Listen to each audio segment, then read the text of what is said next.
Assalamualaikum warahmatullahi wabarakatuh.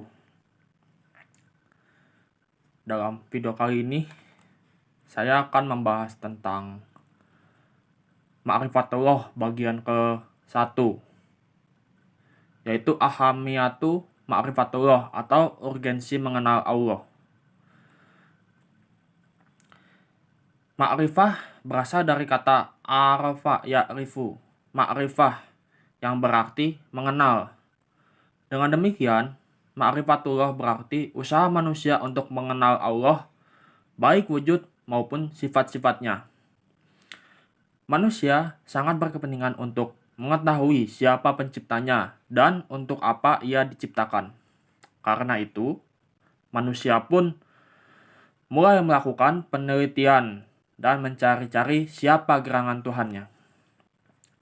Allah yang Maha Rahman dan Maha Rahim tentu tidak akan membiarkan kita terkatung-katung tanpa adanya pembimbing, yaitu utusan-utusannya, para nabi dan rasul yang akan menunjukkan kita ke jalan yang benar.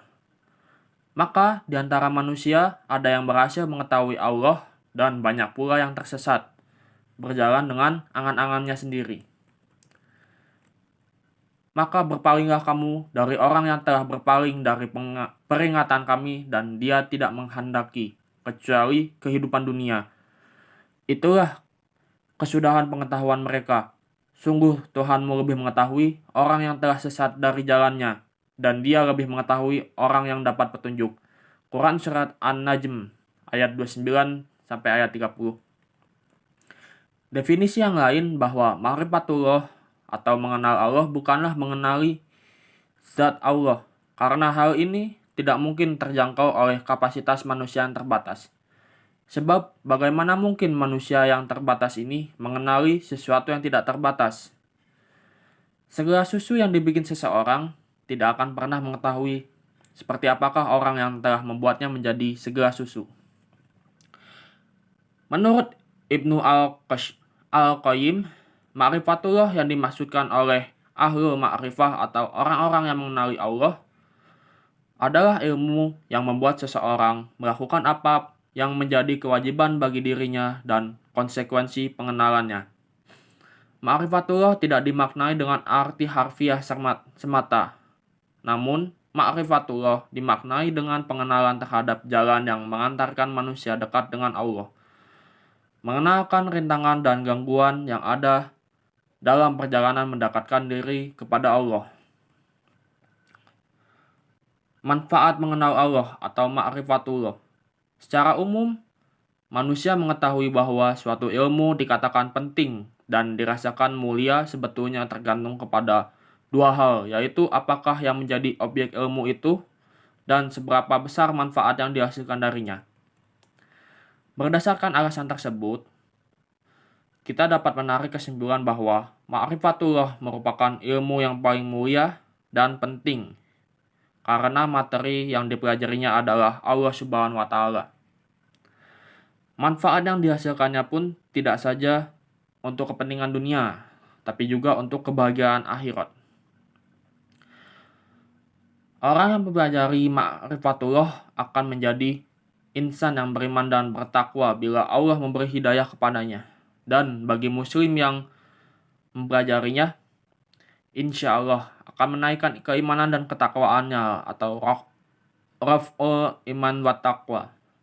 Sebagai balasan atas keimanan dan ketakwaan mereka, Allah Subhanahu wa Ta'ala menjanjikan kebaikan-kebaikan bagi mereka. Di antaranya, yang pertama yaitu al-khalifah, bahwa Allah Subhanahu wa Ta'ala menjanjikan kepada mereka untuk menjadi penguasa di muka bumi ini. Melalui beberapa tahap pembinaan secara berkesinambungan, insya Allah kekhalifahan Islam akan muncul kembali sebagaimana yang dinubuahkan oleh Rasulullah Shallallahu Alaihi Wasallam. Rasulullah mengungkapkan bahwa umat Islam setidaknya akan melalui 5 periode dalam perjalanannya hingga hari kiamat nanti, yaitu yang pertama periode kenabian, kedua periode kekhalifahan, yang ketiga yaitu periode membawakan adhan atau penguasa yang menggigit, yang keempat yaitu periode Mulukan Jabarian, yaitu penguasa yang menindas, dan yang terakhir sebelum datangnya kiamat. Umat ini sekali lagi akan berjaya dengan kembali ke periode kekhalifahan yang tegak di atas nilai-nilai kenabian. Yang kedua, yaitu Tamkinuddin yang diteguhkannya agama Islam di muka bumi. Yang ketiga yaitu Al-Amnu, bahwa Allah Subhanahu wa taala akan mengkondisikan orang-orang yang beriman rasa aman dan tentram setelah sebelumnya mereka selalu ditimpa keresahan dan ketakutan.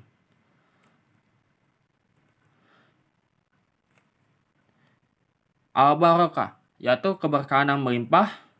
Al-Hayatun Thayyibah, yaitu kehidupan yang baik. Al-Jannah, surga. Nah, kesemua ayat-ayat tersebut menunjukkan bahwa ma'rifatullah bila dipelajari dengan benar akan menambah keimanan dan ketakwaan. Orang-orang yang bijak dan memiliki akal sehat tentu akan memilih beriman dan bertakwa kepada Allah daripada mengingkari atau mempersekutukannya dengan ilah-ilah yang lain. Ciri-ciri dalam ma'rifatullah. Seseorang dianggap ma'rifatullah atau mengenal Allah Subhanahu wa taala jika ia telah mengenali. Yang pertama yaitu asma atau nama Allah Subhanahu wa taala, yang kedua yaitu sifat Allah Subhanahu wa taala, yang ketiga yaitu af'al atau perbuatan Allah Subhanahu wa taala yang terlihat dalam ciptaan dan tersebar di dalam kehidupan alam ini. Kemudian dengan bekal kepengetahuan itu dia menunjukkan yang pertama yaitu sikap sidik atau benar dalam bermuamalah atau bekerja dengan Allah Subhanahu wa taala. Yang kedua yaitu ikhlas dalam niatan dan tujuan hidup, yakni karena Allah Subhanahu wa taala. Yang ketiga yaitu pembersihan diri dari akhlak tercela. Yang keempat yaitu sabar atau menerima pemberlakuan hukum aturan Allah Subhanahu wa taala atas dirinya. Lalu berdakwah atau mengajak orang lain mengikuti kebenaran agamanya. Lalu dan yang terakhir, membersihkan dakwahnya itu dari pengaruh perasaan, logika, dan subjektivitas siapapun. Ia hanya menyuruhkan ajaran agama seperti yang pernah diajarkan Rasulullah SAW. Dukungan dalil yang kuat. Pemahaman ma'rifatullah yang benar harus didukung oleh dalil-dalil yang kuat dan sahih yang sudah Allah siapkan agar kita sebagai hambanya memikirkannya. Yang pertama, dalil nakli. Allah Subhanahu wa taala menurunkan Al-Qur'an sebagai petunjuk dan juga peringatan untuk umat manusia. Dan dalil akli, jika manusia merenungkan apa yang terdapat di alam semesta, pasti akan menyadari bahwa keharmonisan sistem alam semesta tidak terjadi secara kebetulan. Pasti ada yang maha mengatur dan maha menjaga atas hal ini, ialah Allah Subhanahu wa taala. Dan yang terakhir, dalil fitrah. Jika manusia menggunakan fitrahnya, maka ia pasti akan menyatakan bahwa tidak ada Tuhan selain Allah yang maha menciptakan alam beserta isinya. Figur-figur teladan dalam ma'rifat. Yang pertama, Rasulullah Shallallahu Alaihi Wasallam ialah orang yang paling utama dalam mengenali Allah Subhanahu wa taala. Yang kedua yaitu ulama amilun atau ulama yang mengamalkan ilmunya. Sarana-sarana yang mengantarkan seseorang pada ma'rifatullah. Yang pertama yaitu akal sehat. Yang kedua yaitu para rasul. Dan yang ketiga yaitu asma dan sifat Allah. Lalu cara mengenal Allah Subhanahu wa taala. Yang pertama yaitu jalan yang dilalui bukan atas dasar petunjuk Islam.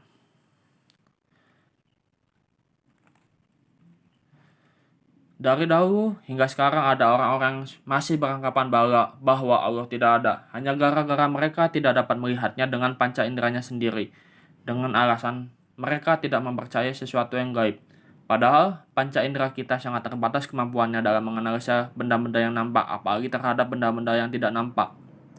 Hanya dengan berbekal panca indera, mereka tidak akan dapat mengenal Allah. Manusia hanya dapat melihatnya di surga nanti bagi siapa yang dikehendakinya. Mereka tidak mampu melihatnya bahkan karena kesesatannya, lalu mereka menjadikan benda-benda lain yang mempunyai kekuatan tertentu yang mempengaruhi kehidupannya sebagai Tuhan mereka selain Allah Subhanahu wa taala. Tersebutlah kemudian kepercayaan akan adanya dewa-dewa yang menguasai matahari, bintang, langit, air, udara, dan lainnya. Selain itu ada pula yang karena jenuh mencari namun tidak juga berhasil, lalu berkesimpulan bahwa Tuhan tidak ada. Pencarian tak tentu arah ini lalu menimbulkan sikap skeptis atau keraguan segala sesuatu yang berhubungan dengan diri, dan juga gejala-gejala alam yang terjadi dalam lingkungan kehidupannya dipandang dengan nalurinya semata. Inilah yang mereka anggap lebih ilmiah daripada harus mempercaya hal-hal yang bersifat gaib, mistik, tahayu, dan sebagainya. Ilmu filsafat kemudian muncul memuaskan segala nafsu dan akal manusia. Akal manusia bisa jadi tidak akan mampu mengenal keberadaan Allah Subhanahu wa taala melalui tanda-tanda kekuasaan yang tersebar di pelosok bumi. Namun karena mereka tidak mempunyai keimanan, segala pengetahuan itu kemudian dijadikan diskursus ilmu semata. Penggambaran yang salah terhadap metode untuk mengenal Allah Subhanahu wa taala ini dulu maupun sekarang merupakan faktor terbesar yang menjauhkan manusia dari metode iman yang benar kepada Allah Subhanahu wa taala. Kedua jalan tersebut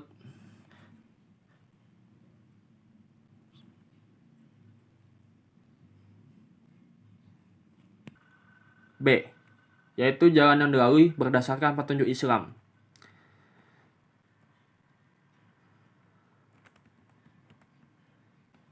Jalan mengenal Allah telah ditujukan oleh Islam dengan menggunakan prinsip keimanan dan akal pemikiran melalui tanda-tanda al-ayat, yaitu melalui ayat-ayat qauliyah atau Al-Quran dan hadis, ayat-ayat kauniyah alam semesta, dan melalui mukjizat.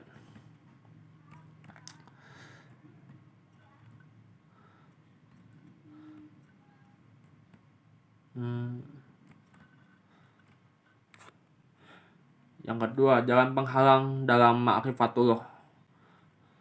Ada beberapa hal yang menghalangi seseorang mengenal Allah, diantaranya yaitu yang pertama adalah al-kubur atau sombong, yang kedua az-zalmu zalim, yang ketiga yaitu al-kazibu atau dusta, yang keempat yaitu al-fusuku atau fasik, yang kelima al-kufru atau ingkar, yang keenam al-fasadu atau fasad, yang ketujuh al-ghaflah atau lengah.